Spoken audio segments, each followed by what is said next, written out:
No século XVIII, época da Revolução Francesa e da Revolução Industrial na Inglaterra, o economista britânico Thomas Robert Malthus escreveu um ensaio relacionando o crescimento populacional ao bem-estar da humanidade. Com base em dados sobre populações do mundo todo, ele notou um aumento no número de pessoas e se preocupou com esse fenômeno, que para ele era o início de um cenário apocalíptico.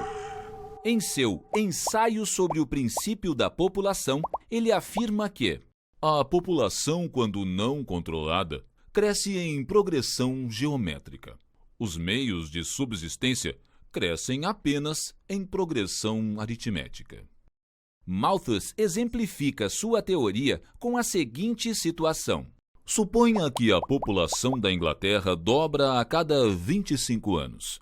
Em um momento inicial, o país possui 7 milhões de habitantes e conta com uma produção agrícola suficiente para sustentar essa população. Passados 25 anos, os meios de subsistência teriam crescido o suficiente para continuar alimentando a população, que então somaria 14 milhões de pessoas.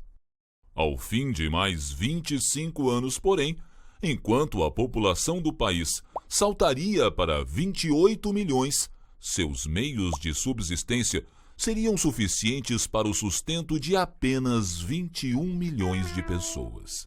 Ou seja, 7 milhões de pessoas passariam fome e, eventualmente, morreriam. Hoje, sabemos que a teoria de Malthus possuía algumas falhas.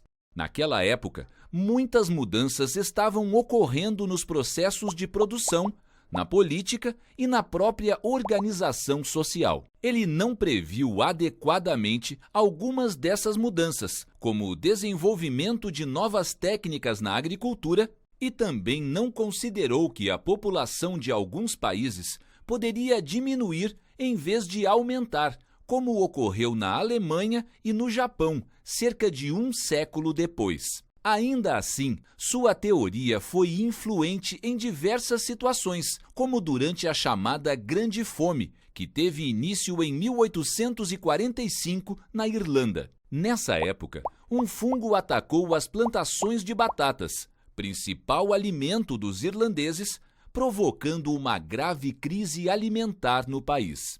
Dependente econômica e politicamente da Inglaterra, a Irlanda mergulhou no caos.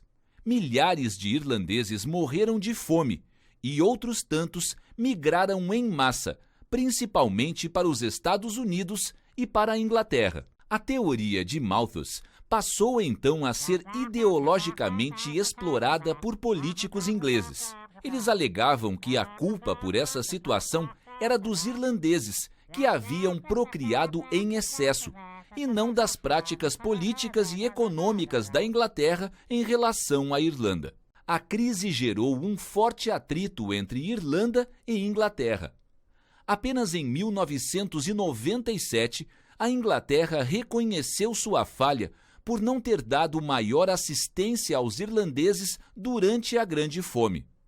O pedido de desculpas foi lido pelo ator Gabriel Byrne em nome do primeiro-ministro inglês Tony Blair. A força da teoria de Thomas Malthus advém principalmente da aplicação de conceitos matemáticos ao contexto histórico da época. No entanto, nem sempre é possível controlar todas as variáveis que influem em uma determinada situação.